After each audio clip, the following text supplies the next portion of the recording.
পিচ্চি বউ পর্ব হচ্ছে 22 নম্বর। কলিং বেল বাজতেই খুলে দেখি মায়ের আন্টি আমাকে জড়িয়ে ধরে কপালে, গালে আর শেষে ঠোঁটে চুমি দিলেন। আমি খুব অশান্তি অনুভব করলাম। ছোটবেলায় এভাবে আদর করা উচিত, ঠিক আছে, তবে আমি এখন বড় হয়েছি, এখন এসব চলে না। মায়ের আন্টি কি জানে না তার বর্ডার কতটুকু? এখন জেরিন দেখলে তো মাইন্ড করবে, আবার বটি নেয় কিনা কে জানে। মায়েরা বলল, সেই ছোটবেলায় তোমারে কোলে নিয়েছি, এখন কত বড় হয়ে গেছো। আমি চুপ করে আছি। এরকম পিছনে কার যেন ছায়া দেখলাম। আমি শিওর এটা জেরিন। তাকিয়ে দেখি জেরিন দাঁড়িয়ে আছে, ভাগ্যিস তার হাতে বটি নাই। মায়ের আন্টি জেরিনকে দেখে বলল, আরে এটা তাহলে জেরিন, আমাদের পিচ্চি বউ। কথাটা বলেই জেরিনের গাল ধরে টানাটানি। আমি মহান বিরক্ত হলাম এই নতুন চরিত্র আমার লাইফে দেখে। একটার পর একটা কাহিনী হচ্ছে। আচ্ছা, এসব কেন শুধু আমার সাথে হয়? একটার পর একটা ঝামেলা।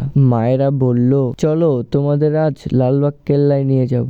আমি বললাম, হাজারবার ঘুরে আসছি, আমি যাব না, আপনি আর জেরিন যান। মায়েরা বলল, বাহানা দিলে হবে না জয়, তোমাকে যেতেই হবে। রিকশায় দুজনের বেশি বসা যায় না। আমাকে মায়েরা বললেন, জয় তুমি উপরে বসো, তোমার নিচে জেরিন বসবে আর আমি তার পাশে। রিকশা চলতে শুরু করলো। অন্যরকম অনুভূতি হচ্ছে।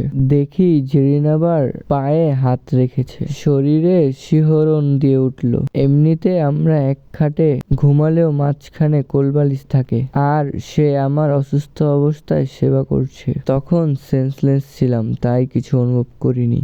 আর বাথরুমের ঘটনায় লজ্জা পেয়েছি, তবে এই ঘটনার ফিলিংস অন্যরকম। লালবাগ কেল্লায় এসে মায়েরা বলল, তোমরা কাপল, একসাথে দাঁড়াও, ছবি তুলি। আমরা দাঁড়ালাম। এবার মায়েরা বলল, হাত ধরো। জেরিন এক হাত লজ্জায় মুখ ঢেকে আরেক হাত এগিয়ে ধরে। এদিকে আমি নিজের হাতের উপর হাত রাখি, বলতে গেলে নিজের হাত ধরি। এদিকে মায়েরা আন্টি অবাক হয়ে আমাকে একটা লাথি দেয় পেছনে। নেক্সট পর্বতে আরো ইন্টারেস্টিং ভিডিও আসছে।